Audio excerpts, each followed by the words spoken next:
রমজান মাসে কোন দুইটি সময়ে দোয়া অবশ্যই আল্লাহ তাআলা কবুল করেন? আজকে আমাদের অনেকেই দোয়া করে, কিন্তু দোয়া কি হয় না, কবুল হয় না। সারা জীবনের একটা দোয়া যদি আল্লাহর কাছে কবুল হয়ে যায় তাহলে নাজাতের জন্য যথেষ্ট হয়ে যাবে। সুবহানাল্লাহ। এই জন্য কিছু কিছু বিষয় আছে, কিছু কিছু দিন আছে, কিছু কিছু সময় আছে যেই সময়টা আল্লাহর কাছে বড় দামি। রমজান মাসে দুইটা সময় এমন আছে, যদি আপনি দোয়া করেন, যে দোয়া করবেন আল্লাহ তাআলা অবশ্যই কি করবেন, কবুল করবেন। এক নম্বরে রোজা রাখা অবস্থায় রমজান মাসে আসরের নামাজের পরে ইফতারের কিছু সময় আগ মুহূর্তে, যখন ইফতারি খানা আপনার সামনে চলে আসবে, ওই সময় যদি আপনি দোয়া করেন, আপনি যে দোয়া করবেন আল্লাহ অবশ্যই কি করবেন, কবুল করবেন। কেন? আপনি সারাদিন সিয়াম পালন করেছেন, কি করেছেন, সারাদিন সিয়াম পালন করেছেন। এখন ওই সময় যদি আপনি ইফতারি খানা সামনে নিয়ে দোয়া করে না, কবুল অবশ্যই হবে। কারণ হলো যে আল্লাহ তাআলা ফেরেশতার মাধ্যমে সারা আল্লাহর ফেরেশতাদেরকে নিয়ে আরশে বসে আলোচনা করেন, ফেরেশতারা দেখো তোমরা মানুষ সৃষ্টি করতে নিষেধ করেছিলে, কি করেছিলে, মানুষ সৃষ্টি করতে নিষেধ করেছিলে, যে এই মানুষেরা আমার ইবাদত করবে না, রক্তপাত করবে, ফিতনা করবে। আজকে দেখো সারাদিন সিয়াম পালন করে কষ্ট করার পরে আমার বান্দার মুখটা শুকিয়ে গেছে, কিন্তু এত সুন্দর সুন্দর খানা সামনে থাকার পরেও কি করে না, বান্দা খায় না, আমি আল্লাহর হুকুম না হওয়া পর্যন্ত। সুবহানাল্লাহ। এই যে একটা সময়, যে সময় আল্লাহর বান্দার প্রতি আল্লাহর দৃষ্টি থাকে, যে বান্দা কি করতেছে, বান্দা ইফতারি খানার সামনে নিয়ে বসে থাকলে আল্লাহ কুদরতি নজর দিয়ে এটা দেখে আর ফেরেশতার কাছে বান্দার প্রশংসা করে। সুবহানাল্লাহ।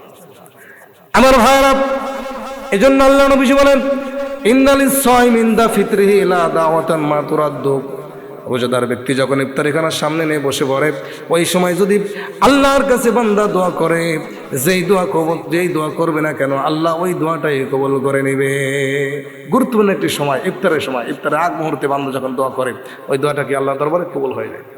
বন্ধুগণ আমার ভাইয়েরা, কেন আল্লাহ রাব্বুল আলামিন বান্দা সারাদিন সিয়াম পালন করে, মুখটা শুকিয়ে গেছে, সারাদিন কিছু খায় না, শরীরটা দুর্বল হয়ে গেছে, এমন সময় সুন্দর সুন্দর খানা নিয়ে বান্দা বসে আছে, কিন্তু আল্লাহর হুকুম না হওয়া পর্যন্ত একটা দানা বান্দা মুখে দেয় না। আল্লাহ ফেরেশতাদেরকে বলেন, ও আমার ফেরেশতারা, তোমরা কিন্তু মানুষ যখন সৃষ্টি করার পরিকল্পনা করলাম, তোমরা কিন্তু এক পর্যায়ে বাধা দিয়েছিলে, নিষেধ করেছিলে যে এই মানুষেরা দুনিয়াতে যাওয়ার পরে আমি আল্লাহকে ভুলে যাবে, ইবাদত করবে না, নাফরমানি করে ফেলবে, রক্তপাত করে ফেলবে।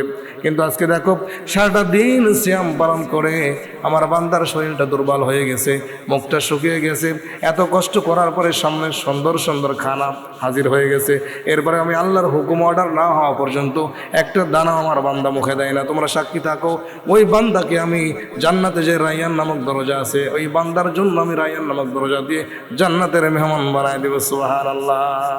এই যে আল্লাহ যখন বান্দার আলোচনা ফেরেশতাদের সামনে করে, ওই সময় যদি আপনি আল্লাহর কাছে কিছু চান, আবদার করেন, অবশ্যই কি হবে, কবুল হবে। দ্বিতীয় নম্বরে, ইফতারি খানা গ্রহণ করার পরে, নামাজের আগে ইফতারি গ্রহণ করার পরেই একটা দোয়া আছে। সেই দোয়াটা হলো, যাহাবাত জামাউ আবদাল্লাতিল উরুকু ওয়া আজরু ইনশাআল্লাহ ও তাআলা। জাহাবাত জামাউ আবদাল্লাতিল উরুকু ওয়া সাবাতাল আজরু ইনশাআল্লাহ তাআলা।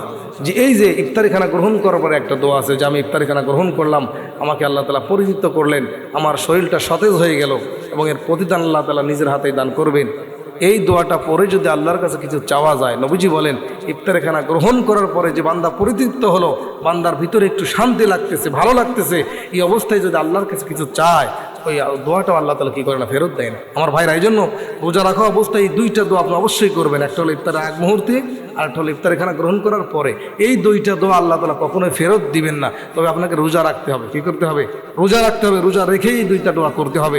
যদি করতে পারেন অবশ্যই আল্লাহ তাআলা আপনাকে মাফ করে দিবেন। আল্লাহ তাআলা আমাদেরকে এই দুইটা সময়ে দোয়া করার মতো তৌফিক দান করুন।